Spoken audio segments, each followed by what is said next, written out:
My name's Rebecca Wade, and I'm going to talk today about how to give a presentation. First, let's start with a few important points. Firstly, never read out your presentation. There is nothing more boring for an audience than listening to someone reading out notes. And secondly, try not to move around too much or talk too fast, especially at the beginning of a presentation. Keep your head and hands still. It takes an audience a bit of time to get used to your voice, and if you're dancing around at the front of the room trying to be energetic, it can be very distracting. And the last point is this: nothing is more annoying for an audience than to be kept waiting, particularly at the end of a presentation when everyone is probably desperate for a coffee.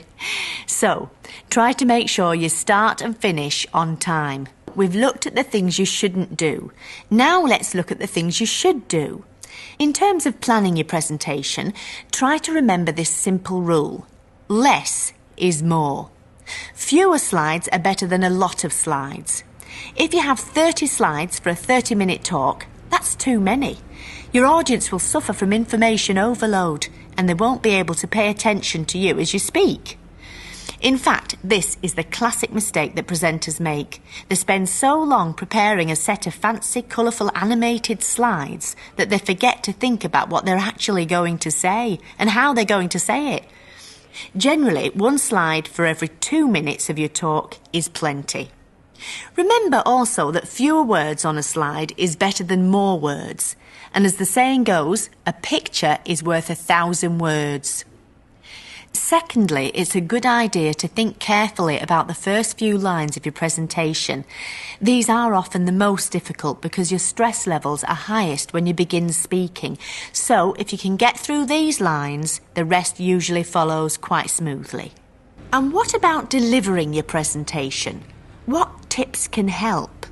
Well, many presenters have keywords on cards that they can hold and look at while they talk. That way, if they forget what they want to say, which is a big fear for many people, the cards will remind them. The second tip that really helps a lot of presenters is to remember to make eye contact with people in the audience as early as possible. This really helps to build rapport and understanding.